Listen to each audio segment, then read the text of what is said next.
What is up, YouTube, and welcome back to another Fridge Financials video. And in today's video, we are covering some craziness in this portfolio. It's been a little bit of time since I have last updated you on some positions on this portfolio here. So we're going to go over a lot of things here, some crazy trades we made overall, and we'll kind of break down the numbers here. So if you're excited for today's video, make sure you like the video, subscribe to the channel, turn on the notifications as always for all future uploads. Again, 80% of you guys are watching but not subscribed. Let's get that number under 80. Let's work it down to the 70s somehow. It's right there. It's at the bottom of the screen. It's free to do.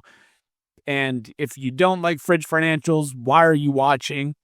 But no, I'm just kidding. In all seriousness, though, again, let me know in the comment section if there's anything you want me to change, anything you'd like me to update in the channel here, so that way I can help you guys achieve financial freedom. So this portfolio, again, is a portfolio where not a lot of my money is in it compared to my other ones. I have some of my retirement accounts and some other different brokerage accounts here. It's not just all here, so it's not like, oh, Fridge, you have no money. This is just, I moved some money out of it, and now this is kind of more of like my riskier trades that I'm working with right now. So trying to get the gist of things here.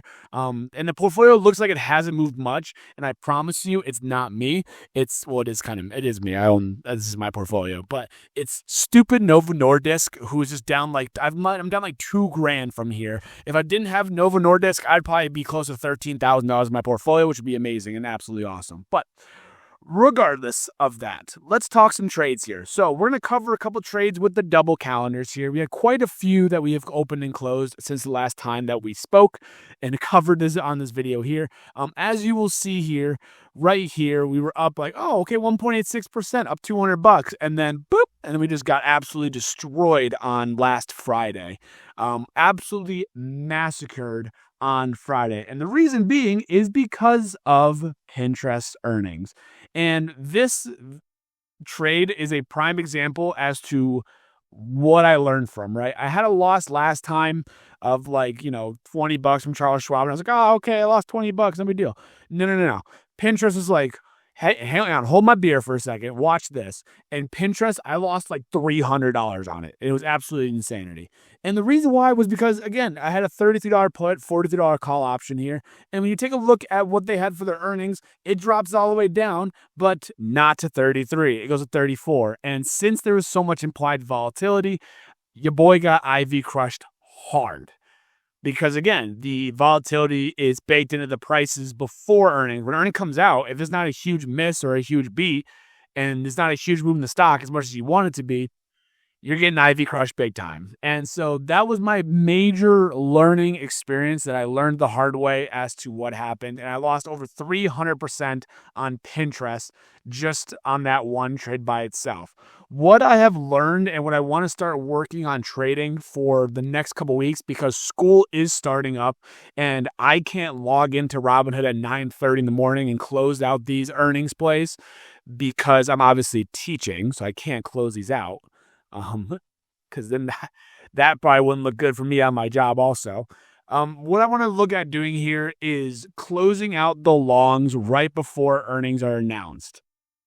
Because when it gets closer to the earnings date, if I have just the longs left over, they tend to have some sort of increase in price because the IV continues to expand. Going up into earnings. The last half hour, people start freaking out. It's like panicking. It's like, what's it going to do? Oh, I'm seeing this. Oh, I'm seeing this. Oh, rumor is this. And the IV expands with the unknown of what the stock will do after hours. So when that IV expands, the premiums become higher and have more value to them. So if my shorts make some good profit, I can hopefully close the longs right before earnings, take advantage of that IV expansion, and be all set and good to go, and be able to take away more profits as a result. I'll show you a trade I did it with, and it worked out very, very nicely. But we're going to test out some more strategies, kind of see how we're going to do here overall. But yeah, Pinterest absolutely slaughtered me. But here's the thing.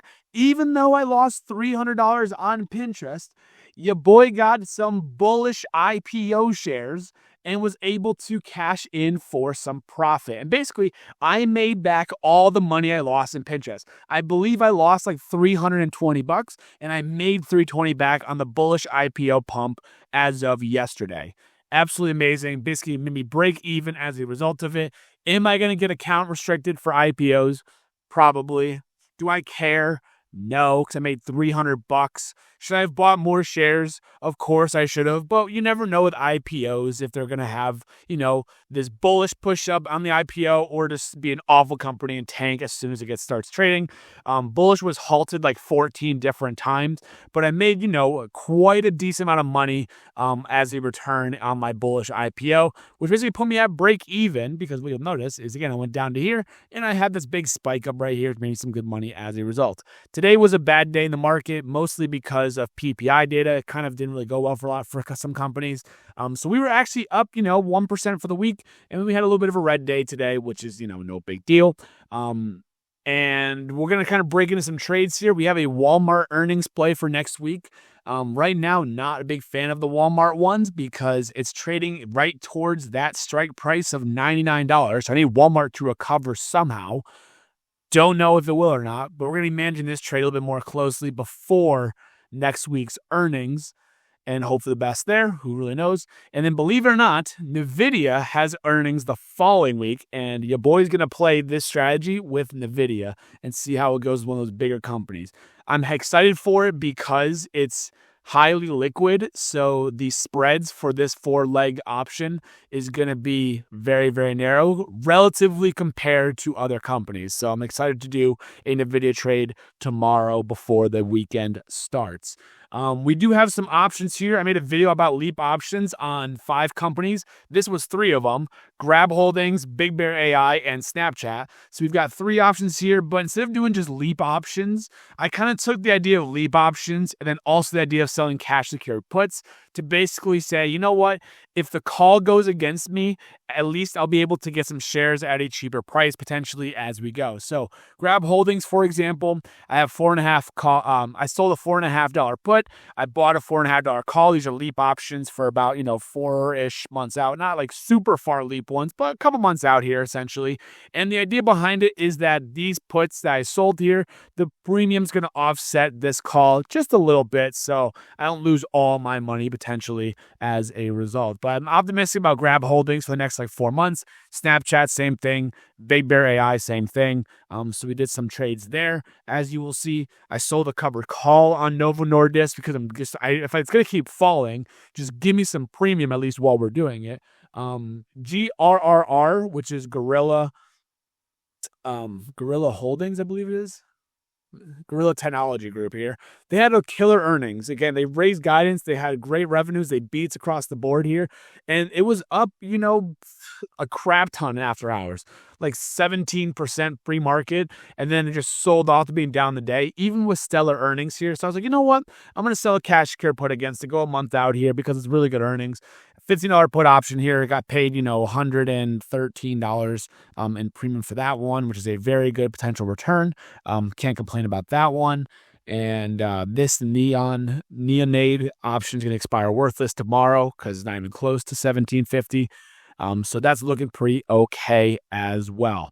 Now, in taking a look at the overall trades and the positions that we have, so we are at these, there's no new data here. These are all officially closed trades for now. I didn't put Walmart's in yet because I haven't done anything with Walmart yet. I'm going to kind of scale it back a little bit because I'm obviously going back to work starting next week. Yay. But at least we'll be able to scale it back a little bit and focus on quality companies for earnings here. It was really frustrating. Apply materials, my strategy would have printed here, but obviously I closed it early. But these are the trades that I closed early this week, or I closed this week as a result. I closed Rigetti Computing.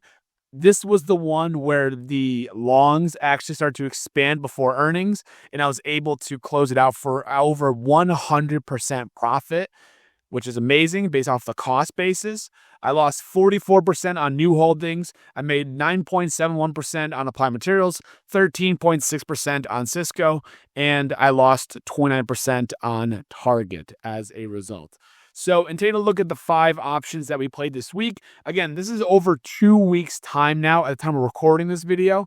We made $34 $34, which is like all frig, I mean nothing. But if you take a look at the cost to open here, which we'll go over to here to get the numbers here, the total cost to open was $406 only. So I had $406 basically up in these positions for the last like 2 weeks. I made $34 on it. And so if you do the math on that one, it's about an 8% return in 2 weeks, or about 4% every single week. That's pretty good. I'm not gonna lie. I'm still happy about that. These trades are still profitable. We have a 67% profit. Obviously, the median profit is about 12% here because of Nike being a huge 1,000% outlier here. But we're still making some decent profit. 12% on these trades here on average isn't too bad. And again, we're doing it every 2 weeks. So, that's a really good return so far. Again, we'll have Walmart next week. We're going to have NVIDIA the following week. We're going to keep this kind of idea going here, but I'm pretty happy with those trades overall. And I believe that is really about everything that we've covered in the portfolio update here. So again, crazy things in the market here. We lost 300% on Pinterest. We made I don't know what percent on Bullish, which made all the money back essentially on it. And we still made some money on the double calendars, and we're looking at some double calendars for next week. And also, again, we got some leap options here as well. So thank you guys so much for watching today's video. I hope you enjoyed this video and this kind of recap as to where the portfolio is at. If you made it this far in the video, make sure that you like the video, subscribe to the channel, turn on those notifications as always for all future uploads. I hope you're making money in the market in some way, shape, or form. And as always, I will catch you guys in the next video.